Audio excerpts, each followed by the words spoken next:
উত্তরাঞ্চলের শীত যেন এবার একটু বেশিই তীব্র। দেশের সর্বোত্তরের জেলা পঞ্চগড়ের ওপর দিয়ে এখন প্রবাহিত হচ্ছে মাঝারি শৈত্যপ্রবাহ। 3 দিন ধরেও দেখা মেলেনি সূর্যের। উত্তর পশ্চিমের হিম শীতল বাতাস আর কনকনে ঠান্ডায় স্থবির হয়ে পড়েছে এই অঞ্চলের জনজীবন। সব মিলিয়ে সাধারণ মানুষের দৈনন্দিন জীবনে এসেছে দুর্ভোগ। সবচেয়ে বেশি বিপাকে রয়েছেন শ্রমজীবী ও নিম্ন আয়ের মানুষ। এছাড়া সন্ধ্যা থেকে সকাল পর্যন্ত ঘন কুয়াশায় ঢেকে আছে পুরো এলাকা। উত্তরের হিম শীতল বাতাস ঠান্ডার মাত্রাকে আরও বাড়িয়ে তুলেছে। শীতে কাজকর্ম কমে যাওয়ায় বিপাকে রয়েছেন দিনমজুর শ্রেণীর মানুষেরা। বিশেষ করে বেকায়দায় পড়েছেন অটো চালকরা। আয় ইনকাম কমে যাওয়ায় ঋণের কিস্তি পরিশোধ করতে পারছেন না অনেকেই। শীত নিবারণের জন্য গরম কাপড়ের আশায় সরকার সহ বিত্তবানদের দিকে তাকিয়ে রয়েছেন ছিন্নমূল ও হতদরিদ্র মানুষেরা।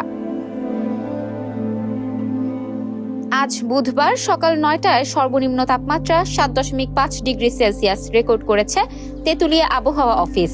দিনের সর্বোচ্চ তাপমাত্রা রেকর্ড করা হয়েছে 17 ডিগ্রি সেলসিয়াস। বাতাসের আর্দ্রতা রেকর্ড করা হয়েছে 100%। বাতাসের গতিবেগ রেকর্ড করা হয়েছে ঘন্টায় 6 হতে 8 কিলোমিটার। গতকাল মঙ্গলবার সকাল 9টায় সর্বনিম্ন তাপমাত্রা ছিল 8.6 ডিগ্রি সেলসিয়াস। দিনের সর্বোচ্চ তাপমাত্রা রেকর্ড করা হয়েছে 16.6 ডিগ্রি সেলসিয়াস। আকাশে মেঘ থাকার কারণে সূর্যের আলো ভূপৃষ্ঠে পৌঁছাতে পারছে না, ফলে ভূপৃষ্ঠ উত্তপ্ত হতে পারছে না। তাই ঠান্ডাও বেশি অনুভূত হচ্ছে বলে জানিয়েছে তেঁতুলিয়া আবহাওয়া অফিস। এরকম অবস্থা থাকতে পারে আরও কয়েকদিন। Desk report, campus Times.